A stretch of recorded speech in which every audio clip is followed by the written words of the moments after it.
I'm Anthony. I'm Nicole. And this is Life with Twins.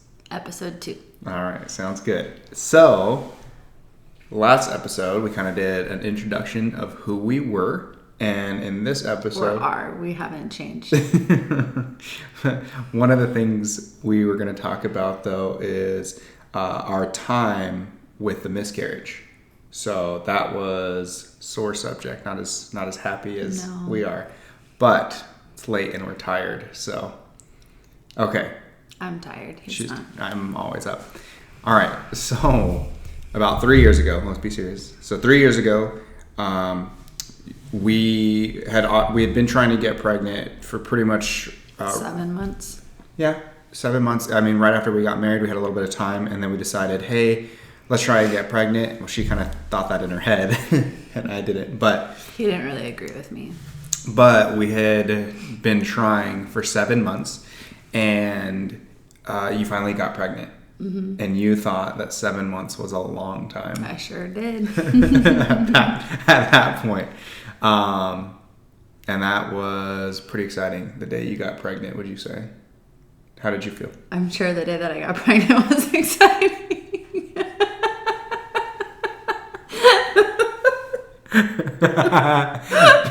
The day you found out you were pregnant.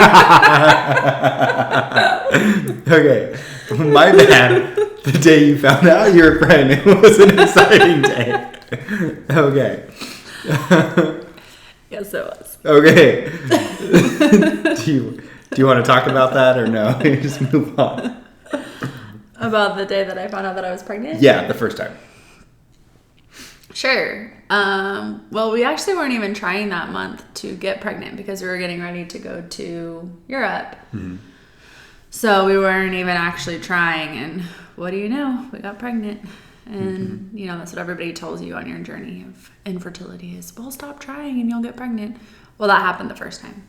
Mm-hmm. The second time, it didn't happen. But anyways, I just remember the day before, like, having the easiest 12 hours of nursing ever. And normally after an easy 12-hour shift, I could stay up. But I was over at my mom's and I fell asleep on the couch while everybody was playing games. And I was like, I'm not doing this. And so the next day I was like, that's kind of weird. And I feel like my period should start, but it's not. So I had a whole bunch of like little test strips and I took it and it saw like the faintest pink line and I was like, no way. And then I ran in and told this guy.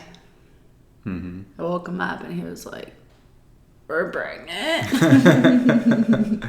Yeah, it was wild, especially because, like you said, we weren't actually trying that month because we were so focused on our Europe trip and we had felt like, you know what, it actually would be a bad time for us to get pregnant because what if you get morning sickness and we're in a different country. Yeah, and how are you going to do all the things you planned? So, I mean, I was excited when I found out. Like, I was so shocked and blown away when you know, and I like instantly went like overboard crazy with being like protective.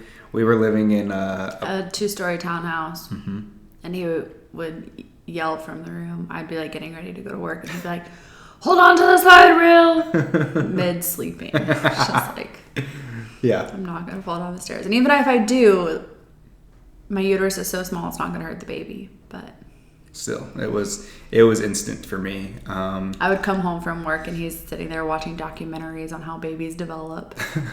I wanted to know. I have no idea. So I do now, but yeah. But yeah, we went on our Europe trip. That one of the things that was kind of a regret is how excited I was caused me to run my big mouth. Oh my gosh, he told everybody. Instantly. Literally everybody. Instantly. I was telling like my friends, my family, like just random people, like, oh, hey, guess what? My wife's in the grocery store line. I was just like, oh yeah, she's pregnant, you know. And it was, I mean, you were so barely pregnant. But the thing was, at that time, like I didn't even imagine there was going to be a problem with the pregnancy. I assumed. You never think it's going to happen to you.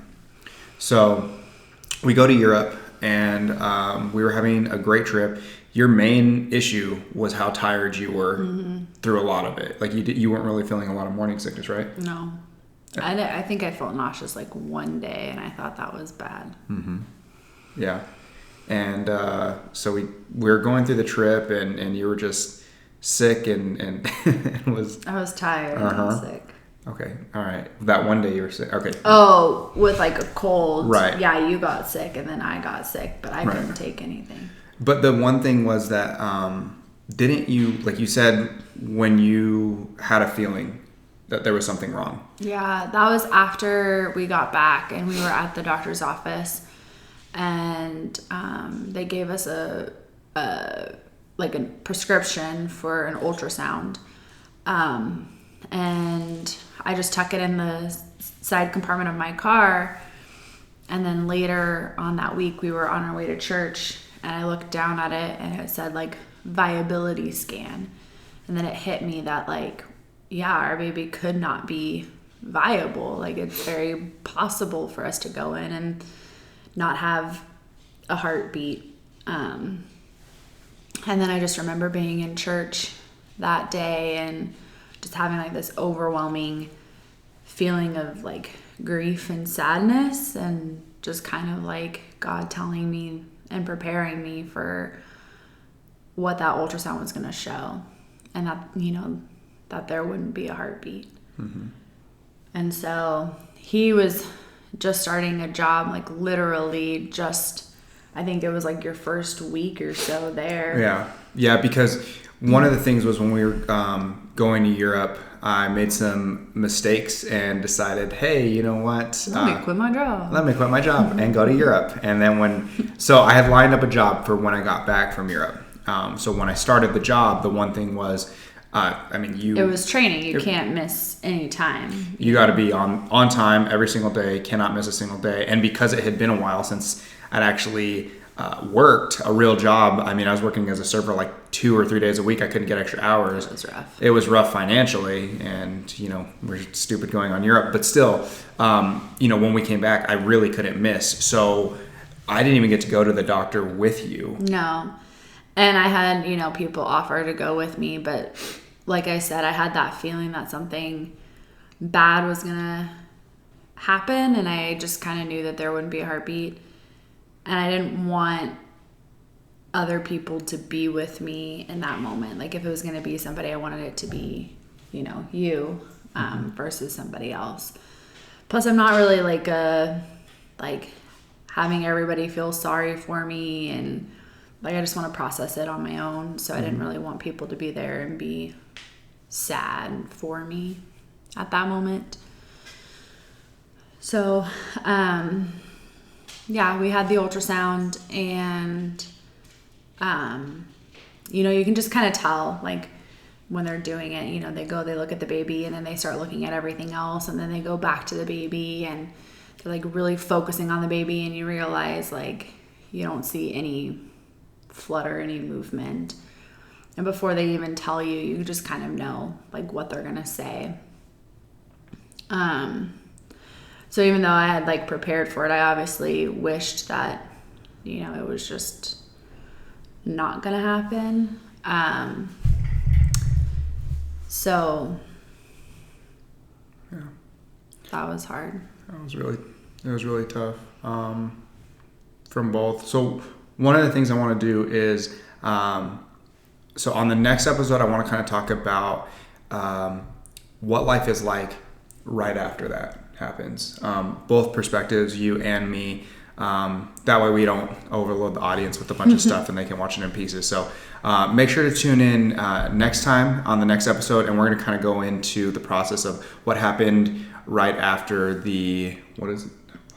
The ultrasound? No, but what do they call it when they do? Oh, a DNC. A DNC. So we'll talk about that process next time. So guys, thank you guys so much for tuning in. Please make sure to like, share, and subscribe to our YouTube channel. We really want to be able to share our story and help others out. And so thank you for tuning in, and we will see you next time.